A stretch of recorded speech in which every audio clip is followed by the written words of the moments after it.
guys, what is up? Welcome back to Haunting My Boyfriend. My name is Grace, and this is my boyfriend, Josh. And this is episode 2. So if you haven't seen episode 1 yet, it is up right now. It is Waverly Hills, super spooky. I'm from Louisville, so it kind of holds like It's close. a special place in the heart, I guess, if a haunted place can. Spooky, ooky. But yeah, in today's episode, we're going to be talking about somewhere a little different. Josh has been asking me what this place is pretty much all day because I told him it's somewhere he's been a ton of times, but he doesn't know where. So, a little rundown if you didn't see the first episode.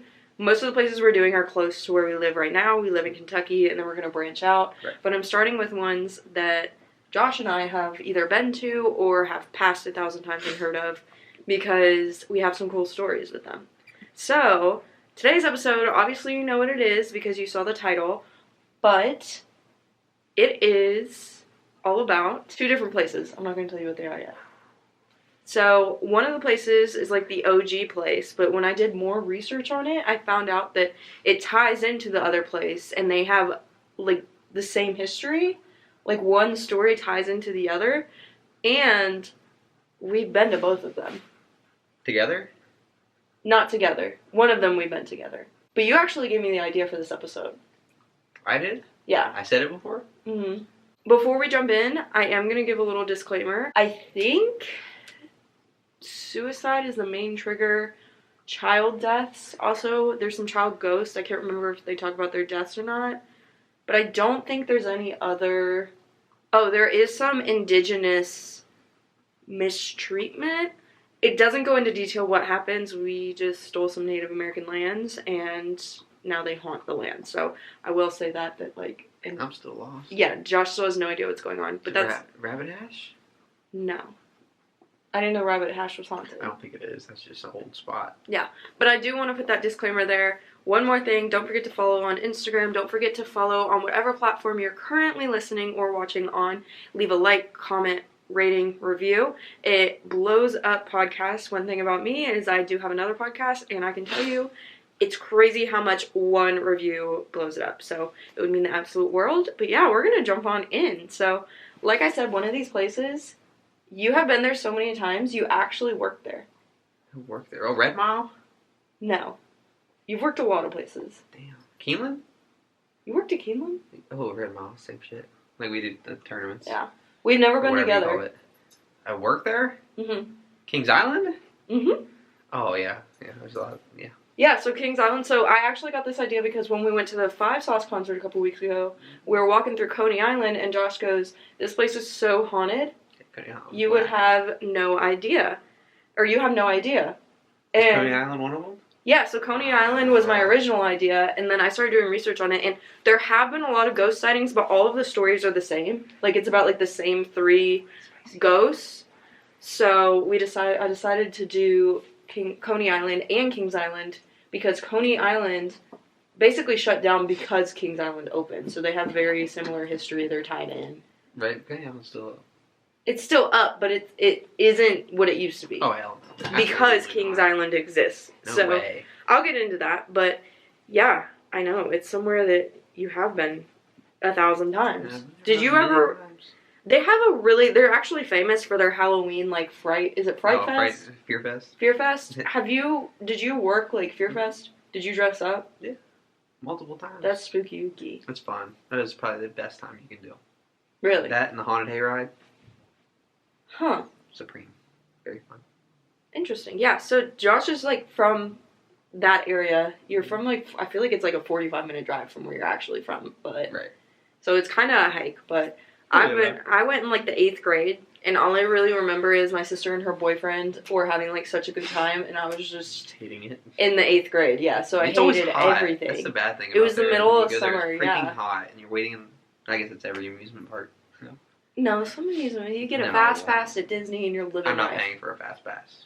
You have to pay. I think you have to pay for a fast pass for every ride. For a single, like, individual? I'm pretty sure. I'm not positive, though. Walt Disney is a gyp. No. Yes, he is. We're going to do Disney at some point. It's super haunted. I'm sure you've heard how haunted it is because you know a lot about Walt Disney. He's a gyp. Yeah, okay. Anyway, let's go ahead and jump in because, like I said, we're doing 2 different places. There's a lot going on. Speaking of Disney, before I do jump in, I want to tell you that Walt Disney and his brother actually visited Coney Island in 1953, and they got ideas for the California amusement park. So Disneyland. Yeah. They, like, met the owner, really impressed, and he actually advised Disneyland. Like, the owner of Coney Island advised Disneyland. He was stealing people's ideas from the get. Oh, we should also probably, if you guys didn't get the gist, this isn't Coney Island in New York. No. This is Coney Island. Different. It's, what is it? It's like an amusement park / event area / playground / No, it's not an event area. I mean, it's like... It has riverbend, so it isn't... Yeah, but that's not part of Coney Island. That's just right behind it. It's pretty much. It's like it's an amusement park. It's just like Kings Island. It's just a smaller, rundown version. They have a big pool there, too. Water park. Yeah, I know. I was Huge reading water about park. it. They made like a lot of waves for segregation because it was one of the first pools where everyone can mixed swim. races could go. That's Yeah. right. They got a big ass like metal slide in the middle. Mhm. The pool's actually super haunted. It's huge, bro. It's huge. I wouldn't doubt that. Yeah, we're gonna get into it. It's very large. Oh, we will be getting into it. Yeah, so when we went, we just walked through it really quick because we were going to Riverbend, which is like the event venue we mentioned. But yeah, I've been sick like this whole week, so I drop everything when I'm sick. I just drop the ball totally. So I was literally contemplating what to do this, like if we should do this episode now, because one thing about me that you're going to learn very quickly, and Josh knows, is that I'm big on energy, and I don't think that you should be really diving into the paranormal or anything that could be potentially negative unless you have some sort of protective energy and you're operating from a higher frequency, like you're positive. And when you're sick, you just simply can't do that. So that's stressful. That's why I like Coney Island so much. It's like such a vibe because it's so run down, and like all of its logos are still like vaporwave logos. Like go back to the other one. I'm literally over here. The other one. You have that one. Look at that. That's all you see that on the side of a cup. I love how you like tried to tie that in, like we were talking about the same thing, but I was literally talking, and your mind was just thinking about something totally different. Yeah, I'm all over the place. Yeah. But that's such a vibe, is it not? It's like a Knight Rider type. Yeah. All of these links are going to be down below, by the way. They always will be. Like we mentioned, Coney Island is a water park and seasonal gathering place, which is on the Ohio River, right outside of Cincinnati, Ohio. I didn't realize it was 10 miles from downtown, but I guess that makes sense because we were really close from downtown when we drove down there. Okay, yeah, the pool is the largest recirculating pool in North America, so it's huge, bro. Not too shabby for a little spot in Ohio. That's what I'm saying. I think that's really the only reason why it's staying open.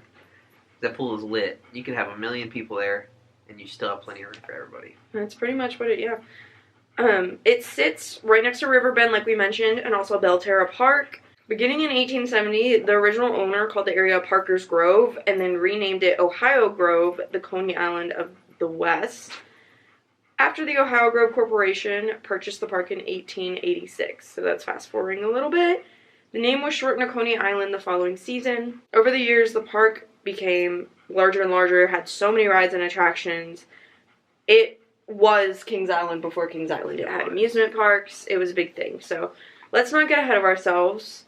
It dates back to 1867 when an apple farmer named James Parker, aka Parker's Grove, purchased 20 acres of land along the Ohio River.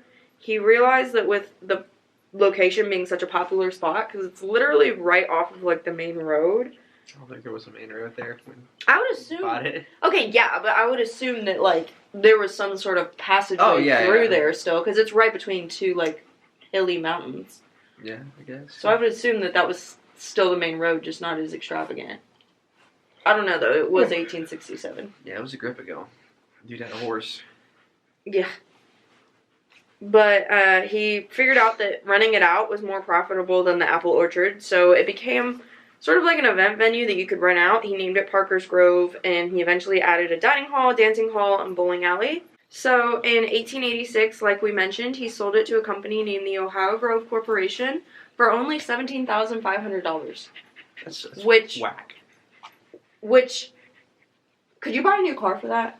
Hell no. That's what I'm thinking. Like a new car. No. I don't think you could get a new car for that now. And A brand new car? Yeah. No. I mean, you're not even close. That was 20 acres of like prime land with a That's dining what I'm hall. saying. That's a lot. That's Yeah. like an extreme amount. And the corporation was owned by 2 steamboat captains, which I also thought was interesting because, like, they're not businessmen. They're steamboat captains. I don't know how businessy the steamboats were back then, but it Steamboats were everything, bro. Yeah, but it doesn't sound like they were, like, entrepreneurs. They just kind of were captains. Had the money. Yeah. So it opened in June 21st, 1886, and that's when the name became Ohio Grove, the Coney Island of the West, which would link the park with the famous New York destination because they wanted to kind of trick people into going. Like we mentioned, it's right off the Ohio River. Cincinnati is kind of in a weird place. There's not much anywhere around it. Like, Cleveland and Columbus are kind of far. Oh, yeah. Like 3 hours. Louisville's an hour and a half away, but Louisville really doesn't have much. I would not go to Louisville. I had no wants or needs to go to Louisville, ever. It's not a tourist destination unless you're going to see horses. But you just go to Lexington. Yeah, unless you're going to Churchill. Well, you just go to Turfway. The Derby. When Turfway was it? Well, Turfway's the thing now, so yeah. The Derby's at Churchill, though. I know. You just go watch it at Turfway. That's what people did. You don't just go see it. Not everybody goes and watches the Kentucky Derby there. Yeah. I mean, either way, yeah. I don't know how big horse racing was back then. It was bigger than it is now, but I don't think it was, like, beyond. Oh, back then, yeah. It was probably, everybody was probably a spot. Yeah, and then Lexington's also an hour away. But other than that, it's just, like, farms. So they needed something big enough to attract people, so they tried to make it similar. And before I get too far, I do want to say, because I know it's in here somewhere, but I don't remember where, and I want to make sure I mention it, the indigenous people lived there before it was taken over, before James Parker. I don't know the logistics of, like, when. Indigenous people lived everywhere. Yeah, but I don't know the logistics of, like, if... The white people took their land. Yeah, when that happened, is what I'm saying. Like, oh, yeah. I don't know, I don't think James Parker himself, like, one person came along and kicked out an entire tribe. I have a feeling something happened before that, but with it being on the Ohio River, it was prime territory for tribes to live on. I believe it was the Hopewell Indians who lived there. Does that ring a bell? You went to school there. You didn't learn about... No, I was a music major. I was talking about in high school. Oh, no. Okay, well, yeah, Native Americans live there, and that does factor into some of the ghosty things. But I did want to make sure to mention that, because it does mention it somewhere, but I didn't know why it mentioned it and didn't mention it in the beginning. So, yeah. Let's fast forward. In 1925, the Sunlight Pool was opened. That's when the big old pool changed everything. Just to put this in perspective, it's 80,200 square feet, and it's the 12th largest pool in the world as of 2022. It remains the largest pool in North America, or the largest recirculating pool. What does that mean? I don't know, but it seems really important. Yeah, I would assume filtered. Okay, yeah. That's the largest pool. Like a sanitary pool, I would guess. Yeah. That's lit. Sorry if you guys hear panting. Our German Shepherd just pants 24/7, so I don't know if I put that disclaimer in the last episode, but he's fine. He has plenty of water. He's just right behind the camera, and he has separation anxiety, so. He's just there. He's just there. That's, till we invest in mics, that's what you get. But, yeah, over the years, it became an amusement park, continued to grow. It had rides and carnival games, which is really interesting because Kings Island has carnival games. Right. And I always thought that, like, really made it stand out to all the other amusement parks I've been to. That has carnival games? Yeah, but also, okay. Oh my gosh. Until I went to the... I think everywhere has carnival games. Well, until you go to, like, Disney World and stuff. That's that's the thing. Until I went to, like, Great American Amusement Park, I think that's what it's called, in California. No, I had never been to another amusement park that had carnival games. No, but everywhere's got those. The one in Ann Arbor or Toledo? No, that might be in Ann Arbor. What Cedar is it? Point. Cedar Point. That one's got the same thing. I've never been there. Freaking lit. Oh my gosh. I went there for Halloween. I know they have mini golfing. I didn't do the mini golfing. My brother told me that because he went one time. The place is freaking raw. Yeah, but, whatever. So, some notable things is the Moonlight Gardens Dance Pavilion opened in 1925, which we'll circle back to. The Wildcat and Twister wooden roller coasters in 1926. There's a children's section called Land of Oz in 1934. And the Shooting Star roller coaster, which is very famous, opened in 1947. It became a big deal, essentially. We're kind of going to skip all the in-between. But there were some issues. Obviously, it's next to a river. If you know anything about big rivers, whether it's Mississippi, Ohio, whatever. Undertow. No. But good thought. That was a great I thought. appreciate the And effort. some people die. It's undertow. Flooding. I mean, yeah, but... The Ohio River loves to flood. She be flooding. She be drying up, she be Oh my flooding. gosh, I have a picture of that, of Casey's house. Mm-hmm. Because his house is right on the river where we used to ride stuff. Yeah, it floods like and it would go up every to year. Deck's house. Deck's house was up on the hill, but Casey's house was on the bottom of the hill. Yeah, it floods every And it year. would freaking It's so flood all the bad. way to his driveway. Like, all the way where he couldn't get out of his I driveway. remember one year, It's crazy. You know where Forecastle is in Waterfront Park? Foreskin, yeah. Oh my god. I'm pretty sure all of Waterfront Park flooded one time. I bet it does. I guarantee it. Like, all of it. It's, like, the Ohio River is very insane when it comes to flooding. So they decided in 1968 that they would talk to Taft Broadcasting, which is another company, to develop a new park on higher ground.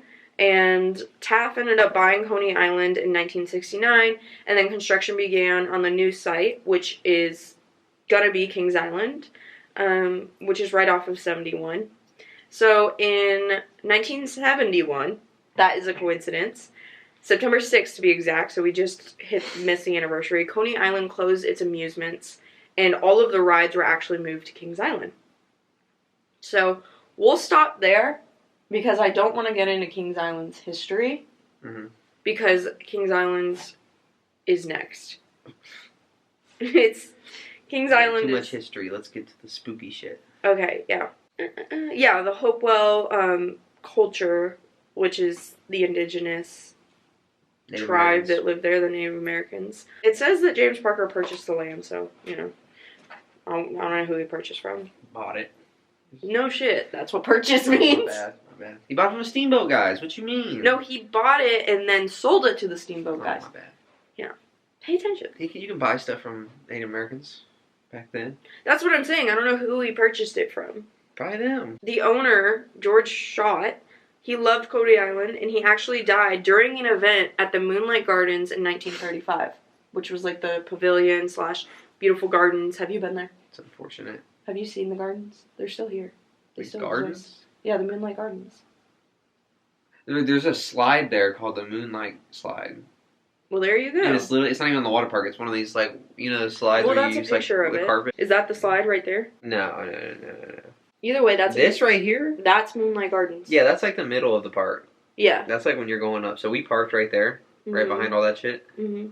And then that's like the middle. So that's like when you're walking. It We says- literally walked right here. Oh, we walked right past it. Yeah. Damn. Okay. Yeah. So it says it's an open air dance hall. So I don't know if that's this massive thing right here, if it's something else. Open air? An open air dance hall. So that means the That's a sides are fancy way. open. To say a gazebo. Yeah, a fancy way of saying a Big old freaking gazebo. arena, like a horse riding arena. Oh, that's what it is? No, those are open sided on the end. It's basically the same thing. No, but like, is that what you're just talking about? Like, is that still there? The pavilion, yes. Because if that's still there, that's where they do like all the, like when I told you my mom did her work stuff there. Mm-hmm. That's where they would have them. They would Yeah. have like all that, and they would have cool stuff.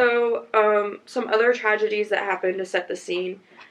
With all the floods, a lot of people died there from the floods. Either way, I'm not sure. A lot of people died from the floods. Not sure how many. A young boy died when he was thrown from the scrambler and struck by another spinning car. A woman died on the merry-go-round when she experienced dizziness on the ride, attempted to exit, and then she hit her head and died. I honestly think, is the scrambler the one? It sounds like the one with the cars. And they're like connected, and they go Yeah. around the circle really fucking quickly, Yeah. and then it goes backwards. Yeah. That's still there, and that's a lit ass ride. Yeah, Must most be of my it. favorite. Well, it has to still be there to 'Cause be you can haunted. like move side to side. A group of young men also decided to race from edge of Sunlit Pool to the island in the center. They all dove in. One hit his head on the shallow bottom and drowned. Are they talking about the on the pool? They're going to the pool. They The island in the middle. Oh, the fucking concrete thing. Yeah. There's like a concrete. Yeah. There's lifeguards there now, but there's like. well, I'm sure there were always And lifeguards, it's like, so how the pool's set up? or most of the time at least. How the pool's set up? Like when you first walk into like the entrance of the pool, unless you're coming from the parking lot. If you're coming from the parking lot, you enter on like the deep side. Mm-hmm. But if you're coming in through the normal entrance, like from the amusement park itself.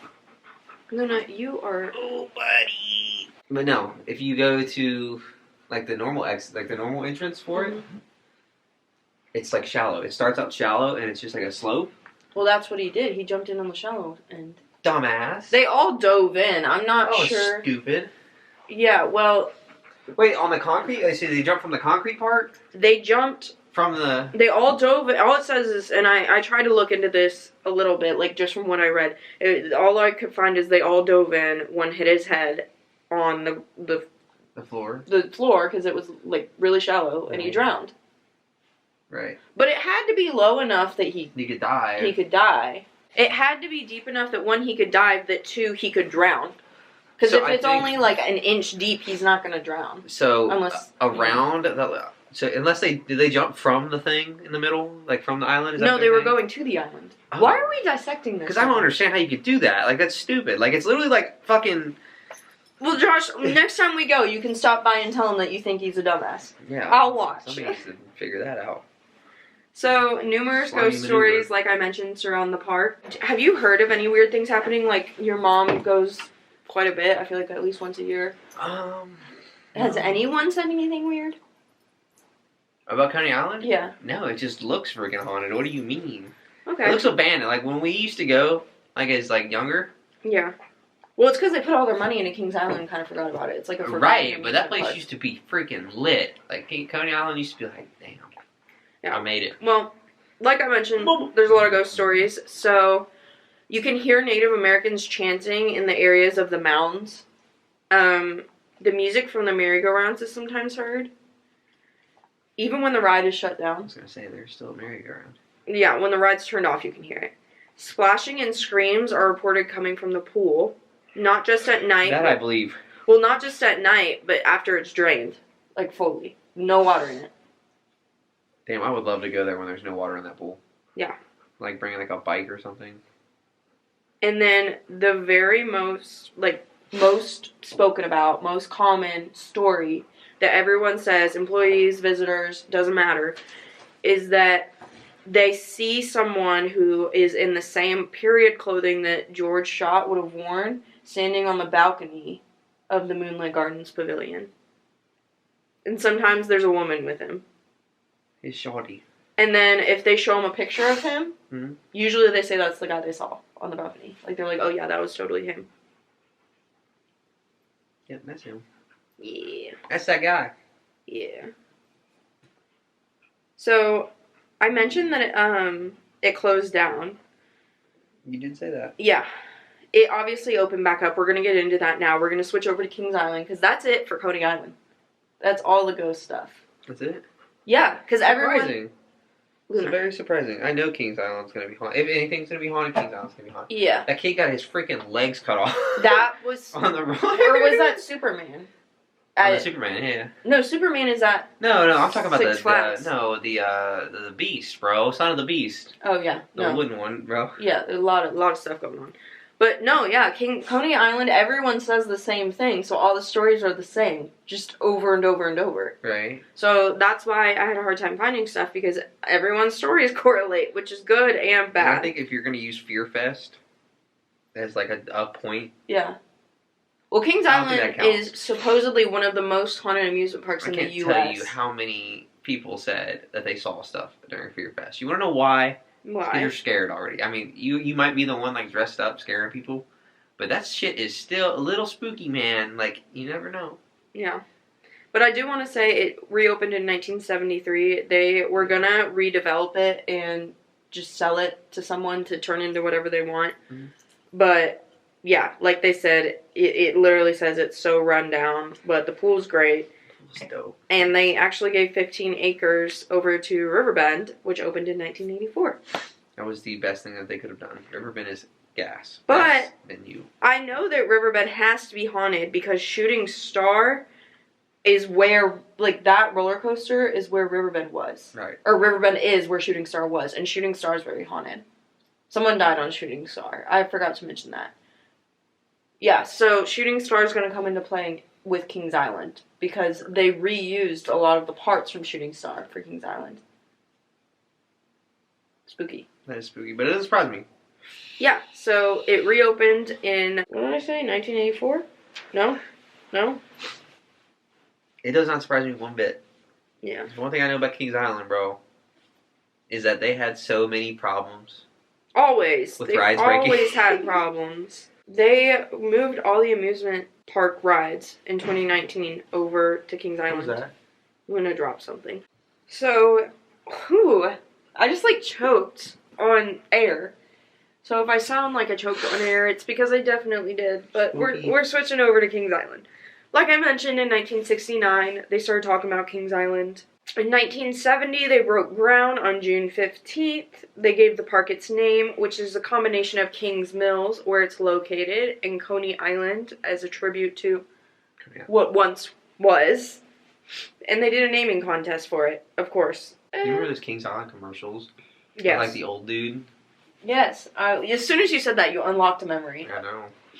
Nostalgia. But they were always on the most random things, you know? Like, it's not like you would see it on Disney Channel. You'd see it on, like, the most random channels. So in 1971, construction continued. They closed Coney Island for what they thought would be forever.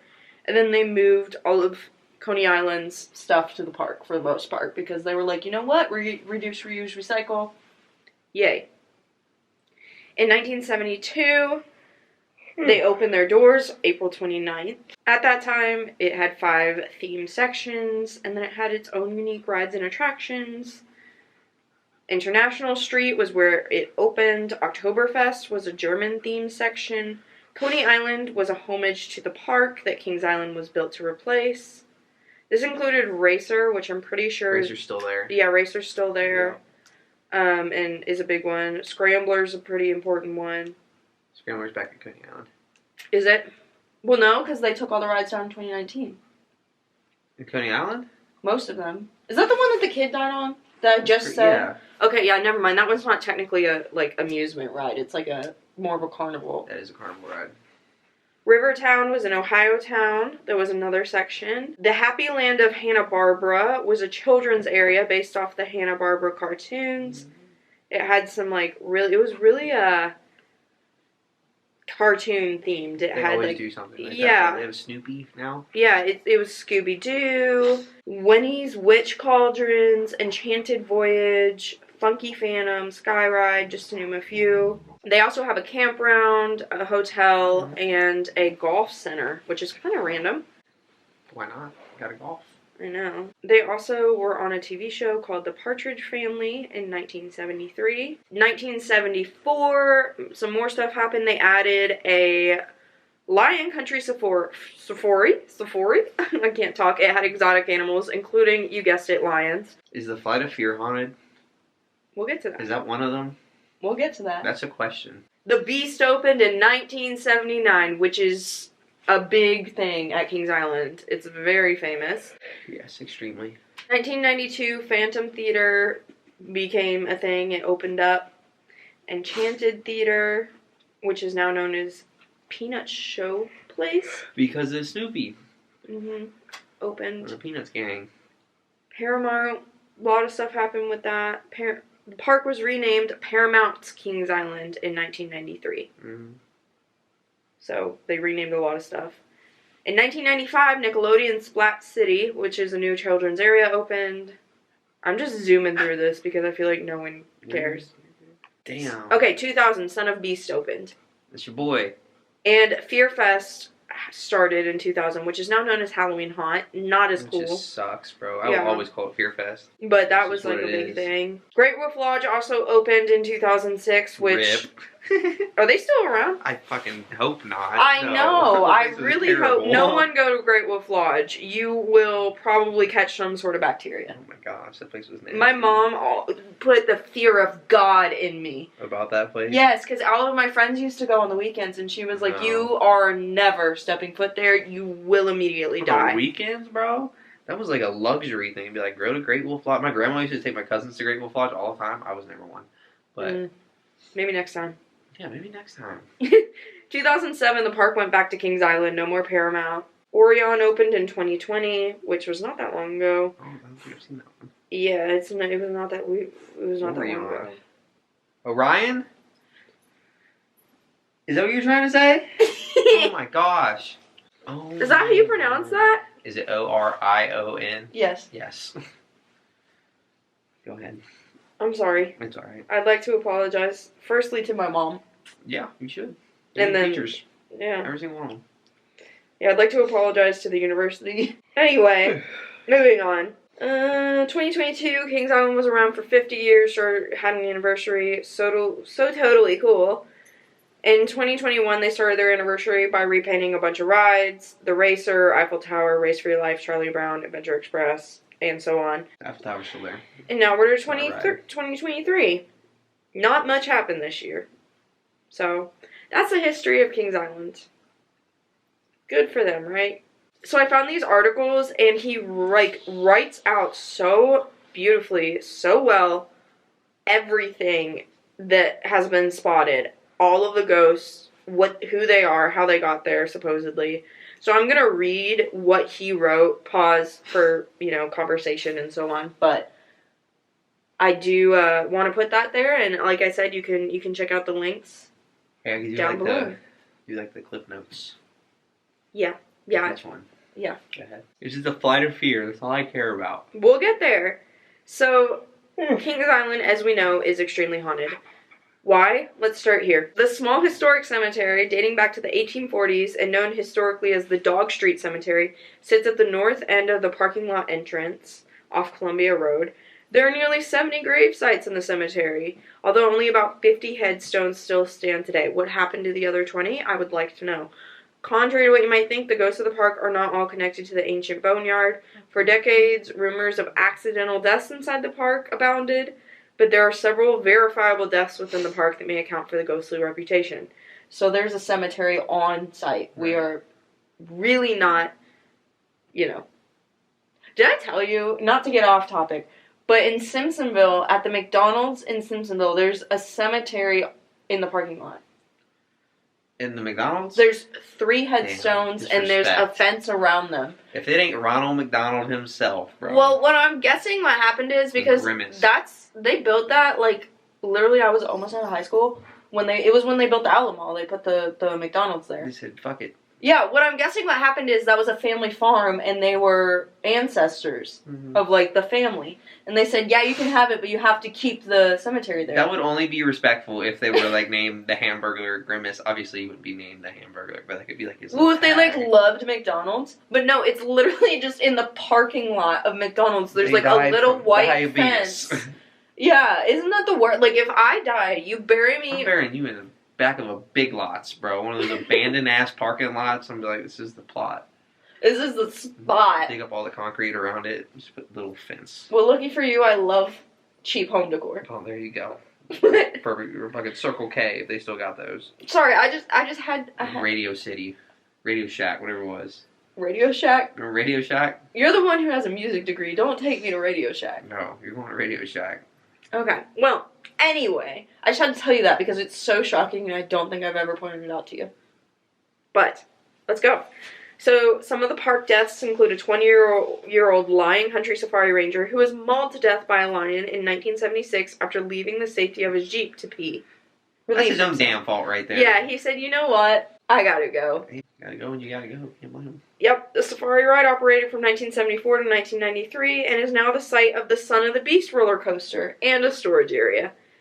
On Friday, May 13th, 1983, the park hosted a grad night for local high schools. An apparently inebriated young man named John Harder was killed after climbing around the restricted areas of the Eiffel Tower and falling to his death down the elevator shaft. The common version claims he was decapitated after being hit by the counterweight of one of the elevators. See, that's what I thought. I thought his ass got decapitated. That's the common story. We'll go back to that. That's what I've always been told, right there. Yeah. On June 9th, 1991, a day known in park history as Black Sunday, a young man named Tim Brenning was with friends at Oktoberfest near the Viking attraction. It was hot that day and he playfully dipped his hand into a fountain to splash his friends. Unbeknownst to him, there was a short in the electric lighting and he was badly shocked and fell into the water. His friend William Eddie Heathcote went in to save him, but was electrocuted. Why would you go in? Why would you? Yeah, a nearby security guard rushed to the fountain, jumped in to pull the men out, but was also instantly electrocuted. It gets better. Both the security guard and Eddie died on the scene. Tim barely survived and remained crippled for life. I bet he did. So the only one who survived was the one who started it. And I know he didn't mean to, but I thought the same thing when I read Bro, it. if my friend saw me getting electrocuted and didn't, like, find a piece of wood... I would not know. I would grab you. Find a piece of wood or something? I mean, I would know, but in the moment, I think I would grab you. That's your own dumbass fault, then. That's on you. You know I'm gonna die by doing something stupid. Yeah, I know. That would be really dumb. This is not a shock. After I come home, I'd survive it and be like, she's a fucking idiot. We went over this. She died doing what she loved. I actually prepped her for this. Like, she knew about it. Anyway, a woman on the nearby ride, flight commander, witnessed the commotion of the electrocution and while wiggling around in the open cockpit to get a better view, came out of her harness and fell to her death 50 feet below. Damn. She died by being nosy. What you do? That's how I'm gonna die. That's actually how I'm gonna die. I'm gonna be... Got your name in all written on Yeah. She fucking... just looking. She was trying to look. Wriggled out of her harness and just... That's unfortunate, honestly. Isn't it? They took out so many people because one kid... Yeah. I mean, that's kind of on the park. It's his fault, bro. It's on the park for the electrical short, but it's unfortunate. Yeah, that Tim guy's probably banking right now. You might be fucking paralyzed, but... He's rich. He has no... His friend also died, so, you know. Buy another one. Serious therapy. Buy another one. I hate you. Okay. These tragic deaths have contributed to ghost sightings at the park, but it is the ghost known as the little girl in the blue dress that is seen by visitors and employees far more than the others. Have you seen her? No. Have you heard of her? The girl in a blue dress? Yeah. No. Little girl in the blue dress. Can't say that I have. Okay. No. That's why they have blue ice cream, though. Is that true? Blue ice cream's gas. No, fuck, I don't know. I didn't even know about her. I was like, wait, okay. Not much is known about the diminutive little ghost, other than that she seems to predate the park and is connected to the land. Don't be vaping, you're gonna get me unmonetized, demonetized. I've been hitting this all time. I love how I just noticed. I'm so immune to... Okay, stop! I just needed to. My bad. Witness accounts describe her as a young girl about 4 foot tall, dressed in an old-fashioned 19th century blue dress. She aimlessly roams the parking lot, the front gate, the admissions, and international restaurant areas. Her ghost holds dominion over the entire park, and she is often seen by security guards wandering around after dark. One of her favorite haunts is the water park, ironic for a girl whose life was ended by water. I don't remember them ever saying... We'll get to that, I guess. All of the witness accounts, although independent of each other, are remarkably similar. They describe her as a friendly thing, not threatening or scary. She's just kind of there. Right. Park employees have named the ghost Tram Girl after the many sightings by tram drivers after closing time. Reportedly, she runs onto the tram tracks, causing drivers to stop suddenly before disappearing into thin air. Although unsubstantiated... Bro, that scared the shit out of me, bro. Those trams, like, to go from... The trams are for, like, to go to the water park. Yeah. Buddy, they go through, like, the woods. Mm-hmm. That would freak So does me the out, monorail. brother. Or is it the train at Disney? One of the two. Yeah, but it goes to the woods. So in does... Ohio. Like, That's there's weird. a girl just chilling. I'll be like, Just Bigfoot runs out. You're like, oh, Like, okay. it's her fault. Although unsubstantiated, several websites claim that the girl drowned in a lake on the property and that she's buried in the cemetery. Queen City paranormal investigators call the ghost girl Missouri Jane after a grave in the Kings Island Cemetery for Missouri Jane Galliner, who died in 1846 at the age of 5. Although seemingly friendly in nature, psychics claim that Missouri Jane is sad at seeing all the children in the park having fun without her. She gets FOMO. As you can imagine, she's not the only ghost child in the park. Employees and guests have witnessed a little boy ghost dubbed as the Racer Boy, who is reputed to wander around the park near the Racer roller coaster.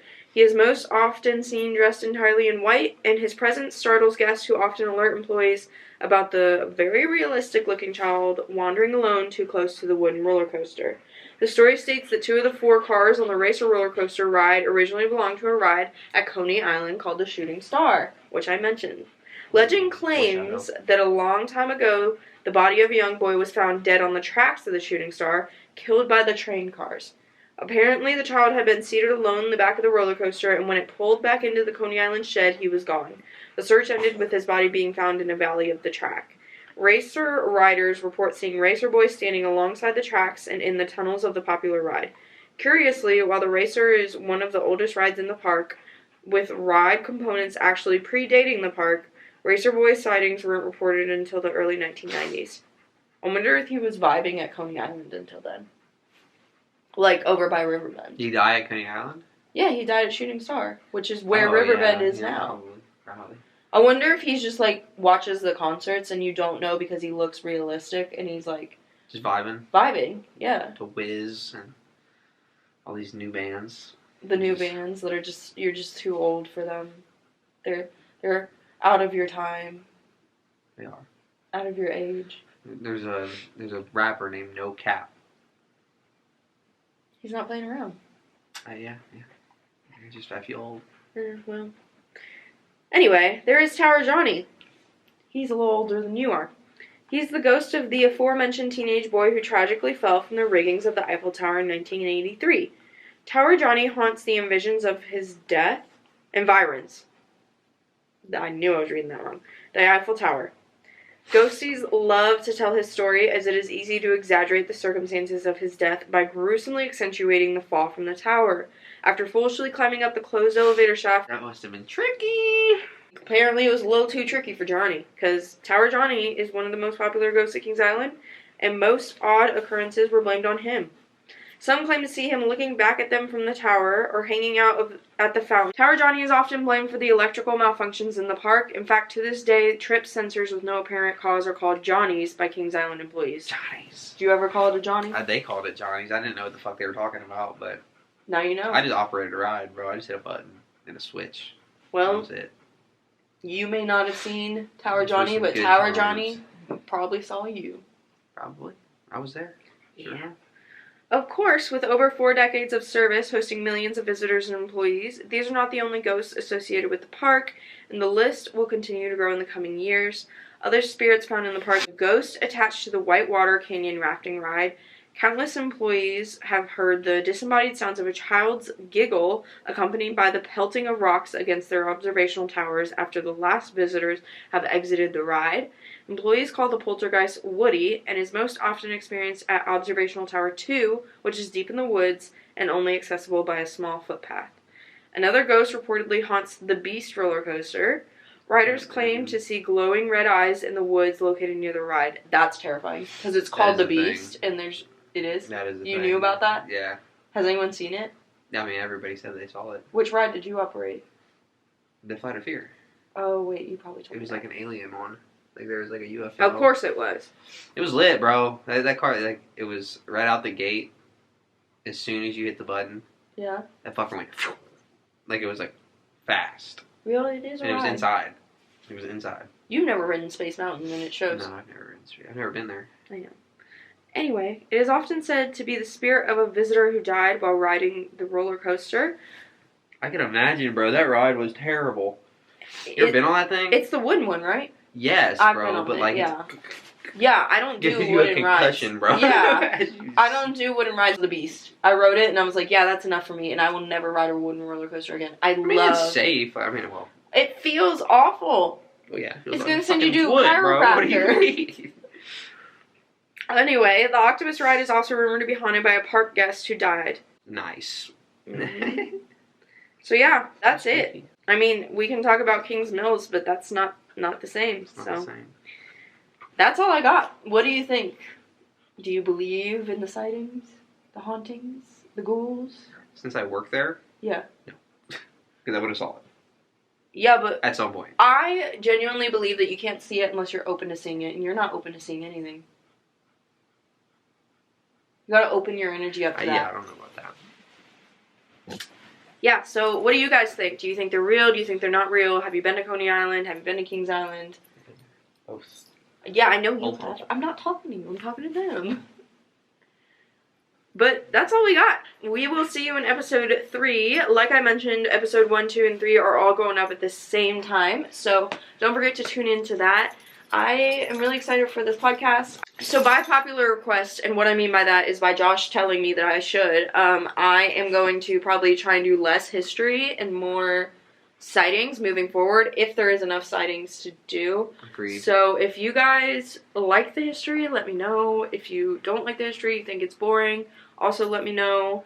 This is like our podcast. I always say that with my other podcast, which is linked down below, by the way. that I don't want it to be like just our thing. Like, I want it to be a community thing where you guys have a say. So if you have a specific location you want us to do, if you have a theme that you want us to do, so an example of that would be like stories. Yeah, for sure. I'm gonna definitely do a link tree, and on there I'll have a link for you to submit places you want us to do, themes you want us to do. So an example of that would be like demonic things, black-eyed children, Bigfoot, different themes that we should do like stories on. Or also, what was the other thing you mentioned? Stories. If you have personal stories, I'll put a form for that as well. So you can find the link for all of that down below, as well as all of our social media. So that's right. Yeah, I'll just put Haunting My Boyfriend's social media, and you can check that out. Go from there if you want to follow us. You know, I don't tell you what to do, but it definitely does help out our channel and episodes and podcasts as a whole. So facts. I think that's it. That's it. Yeah, thank you so much, guys, for listening, and I will see you in our next episode. Keep it spooky. It's spooky season, so I know you guys have that fall decor up. Okay, bye.